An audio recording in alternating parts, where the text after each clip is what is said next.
قید گردید که مطابق نشاندادهای اساسی اقتصادی کارخانه‌های زیرساختاری خدمات علاقه در یکجایی با اپراتوران و پرووایدران خصوصی برمی‌آید که در این دوره از روی حسابات‌های پیشکی درآمد عمومی ساختارهای ساحه علاقه برقی به مبلغ 4 میلیارد و 304 میلیون و 989 هزار و 287 سومانی رسانیده، نسبت به همین دوره سال 2023 3 میلیارد و 867 میلیون و 609 هزار و 467 سومانی، یعنی 11.3% زیاد شده است. اینچنین ابراز شد که شماره استفاده برندگان اینترنت در یکجایگی با استفاده برندگان اینترنتی موبیلی و ثابت 4.5 میلیون نفر را در بر گرفته است. اینچنین مقدار مشتریان امتیازدار باشد 7820 نفر می باشند.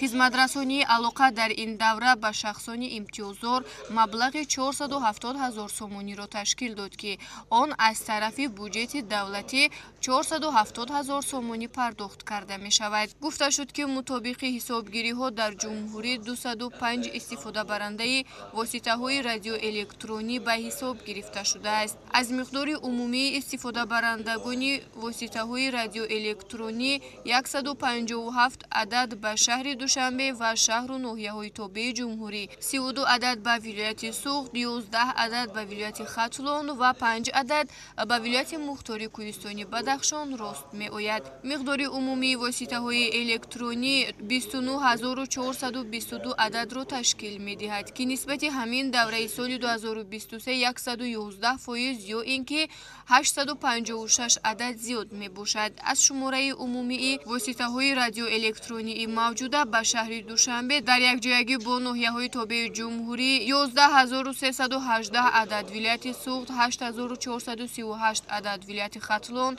7663 عدد و ولایت مختار کوهستانی بدخشان 1795 عدد راست می آید.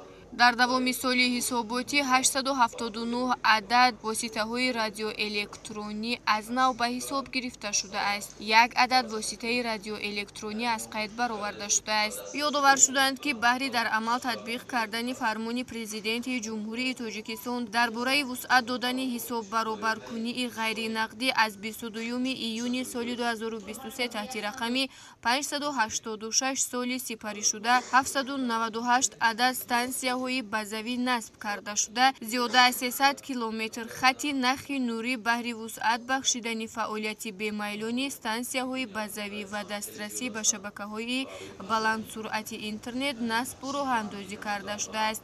همزمان از طرف شرکت های موبیلی اتوماشین های مخصوص علاقه سیار به استفاده داده شده، زمینه های بانکینگ موبیلی در سمارت فون ها به کار درآورده شدند. تمام شرکت های بخش خصوصی ساحه علاقه برقی از تمام امتیازهای موجوده برخوردار بوده فعالیت تکنیکی و مالی و اقتصادی خود را بدون مانع عملی نموده ایستاده‌اند.